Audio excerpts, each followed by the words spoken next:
জীবন জলপ্রপাতের মতো অবিরাম বয়ে চলে। শীতে শুষ্ক, গ্রীষ্মে সে রুক্ষ, বর্ষায় প্রাণবন্ত। এক একটি ঋতু যেন জীবনের এক একটি পর্যায়। ভাঙা গড়া, ওঠা পড়া, এই সব কিছু নিয়েই আমাদের এগিয়ে চলা।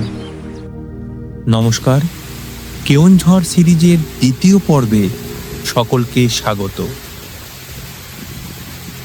আগের পর্বে আমরা জাজপুর কেওনঝড় স্টেশনে নেমে ঘুরে দেখেছিলাম বেশ কিছু দর্শনীয় স্থান।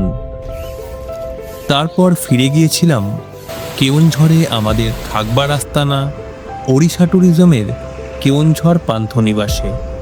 যারা যারা এখনও সেই পর্ব দেখেননি, ডেসক্রিপশন বক্সের লিঙ্ক থেকে দেখে নিতে পারবেন।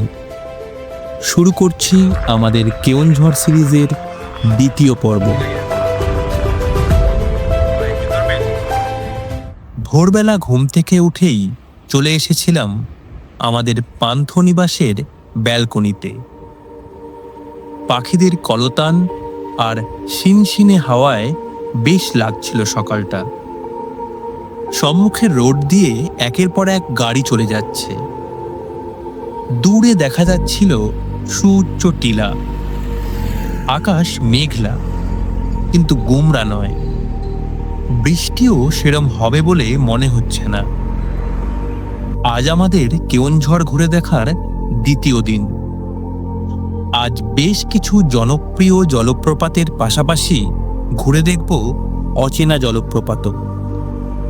খুব বেশি দেরি না করে প্রাতরাশ সেরে বেরিয়ে পড়লাম।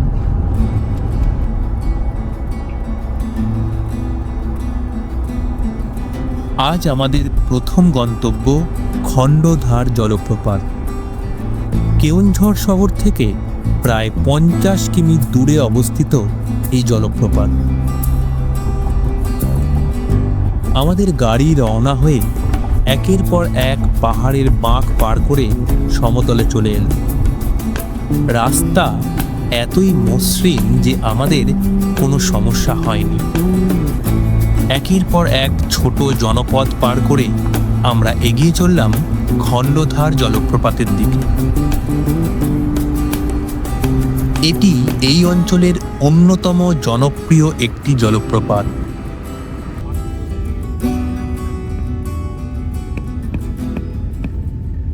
অনেকগুলো সিঁড়ি ডিঙিয়ে পৌঁছাতে হয় জলপ্রপাতের কাছে। বাঙালি বেশ কিছু বয়স্ক মানুষকে একত্রে দেখলাম। সবাই সিনিয়র সিটিজেন। অনেকটা উঁচুতে উঠে জলপ্রপাতকে দেখতে হবে শুনে প্রথমে একটু ইতস্তত করছিল। আমি ওনাদের খানিকটা অভয় দিলাম।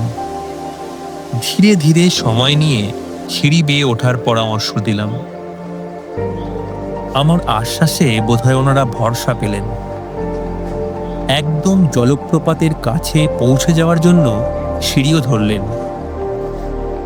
আমিও ধীরে ধীরে উপরে উঠতে লাগলাম। যত উপরে উঠি তত উঁচু থেকে চারপাশের ঘন জঙ্গল এক মায়াময় রূপ নেয়। ফ্যাকাশে আকাশের নিচে সবুজের সমারোহ। যেদিকে তাকাই সেদিকই সবুজ। ধীরে সুস্থে চারপাশ দেখতে দেখতে একের পর এক সিঁড়ি ডিঙিয়ে পৌঁছে গেলাম জলপ্রপাতের কাছে। প্রায় 500 মিটার উঁচু থেকে উলম্বভাবে জল নেমে আসছে নিচের দিকে। জলের উলম্ব পতনের কারণেই এই জলপ্রপাতটিকে খণ্ডধর বলা হয়। ঝর্ণার স্ফটিক জল একটি অসম পাথরের মেঝেতে পড়ে গর্জন তৈরি করছে, আর চারপাশটা ধোঁয়াশাচ্ছন্ন দৃশ্যের উন্মোচন করছে।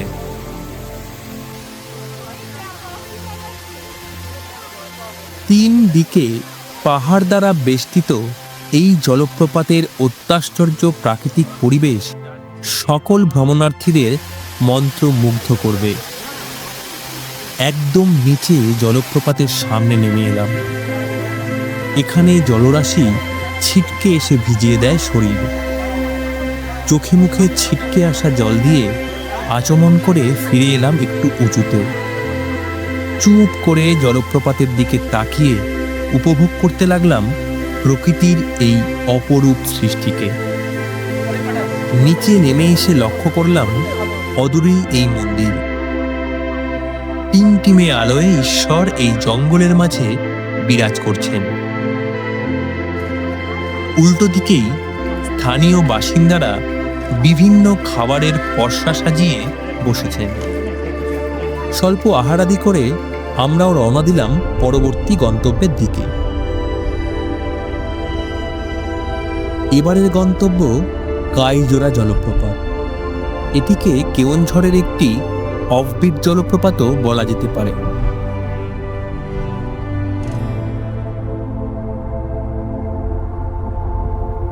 স্থানীয়রা ছাড়া ট্যুরিস্ট সেরম এই জলপ্রপাত দেখতে আসে না। আমাদের সাথে যারা খণ্ডধার জলপ্রপাতে গিয়েছিল তারা দেখলাম কেউ এলো না। আমার বন্ধু লিস্টে রেখেছিল এই জলপ্রপাতের নাম। ড্রাইভার সাহেবকে বলতেও দেখলাম তিনিও চিনলেন না পথ। অগত্যা ভরসা সেই গুগল ম্যাপ। কিন্তু গাড়ি যখন গ্রামের পথ ছেড়ে জঙ্গলের পথ নিল তখন ফোনের নেটওয়ার্ক চলে গেল। ম্যাপও আর সেভাবে কাজ করছে না। কিছুটা যাওয়ার পর একজন গ্রামবাসীকে পাওয়া গেল।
রাস্তার হাল কিন্তু খুবই ভালো।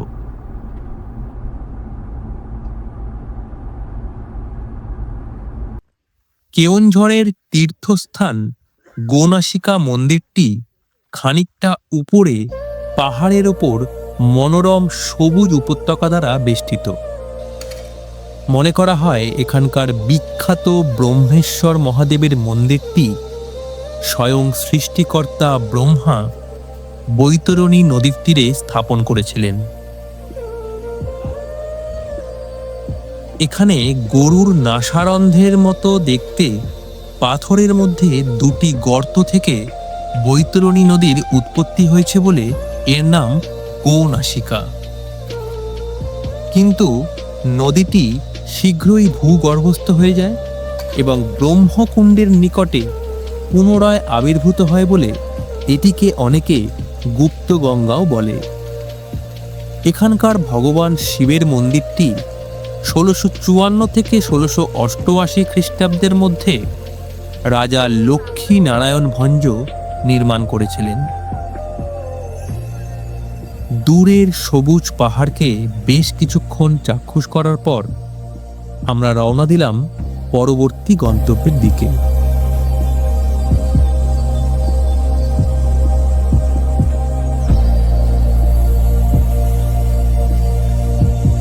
কেওনঝড় শহর থেকে মাত্র 10 কিমি দূরত্বে অবস্থিত বড়া ঘাগড়া জলপ্রপাত।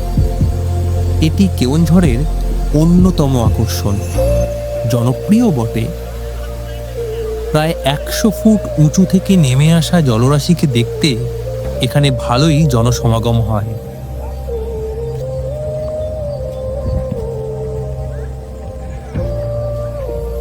আমরা যখন এখানে পৌঁছালাম তখন বেলা পড়ন্ত। সূর্যি মামা ঢলে এসেছেন অনেকটাই, তার সোনালি আভায় ছেয়ে আছে চারিদিক। বড়া ঘাগড়া জলপ্রপাতটি ঘাগড়া নদীর একটি অংশ। ঘাগড়া নদী আবার বৈতরণীর উপনদী। এই জলপ্রপাতটির বৈশিষ্ট্য হল এর অবিরাম জলধারা, কারণ এর নিচেই নির্মাণ করা হয়েছে একটি বাঁধ। জলপ্রপাত দেখে বেরিয়েই পৌঁছে যাওয়া যায় সেই বিশাল জলাধারের সামনে। বাঁধের ওপর উঠতেই চোখে পড়ে সেই জলাধার। সূর্য তখন তার গোধূলি আভা ছড়িয়ে দিয়েছে চারিদিকে। চুপ করে স্থির হয়ে থাকা জলের দিকে বেশ কিছুক্ষণ তাকিয়ে রইলাম। কমলা আভায় চারিদিক ছয়লাভ।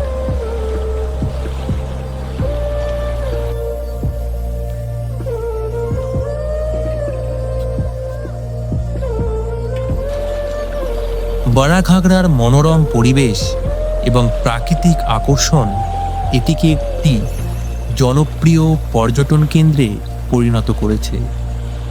পর্যটকরা এখানে পিকনিক, ডে ট্রিপ উপভোগ করতে পারে। বড়া ঘাগড়ার অনতি দূরেই আছে সানা ঘাগড়া জলপ্রপাত। সবুজ গালিচায় বসে থাকা মহাদেবকে দেখতে দেখতে হেঁটে হেঁটেই পৌঁছে যাওয়া যায় জলপ্রপাতের কাছে।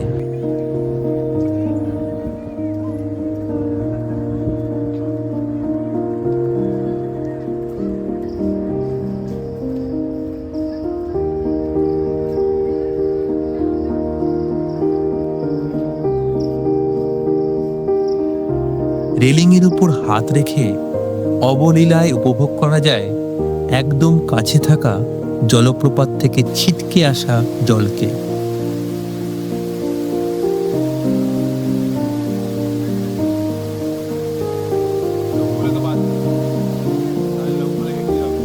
তবুও ভিড়ের মধ্যেই আমরা প্রকৃতির সৃষ্টি দেখতেই ব্যস্ত ছিলাম। জলের ফোর্স এখানে অনেক তীব্র। এদিকে সন্ধ্যা ঘনিয়ে আসছে। খুব বেশিক্ষণ আলো থাকবে না বুঝতে পারছি। ফেরার রাস্তা ধরতে হবে। তবুও মন চাইছে আরো কিছুক্ষণ যদি থেকে যাওয়া যায়। খুব কাছ থেকে এই জলপ্রপাতের সৌন্দর্য উপভোগ করলাম। তারপর ফেরার পথ নিলাম।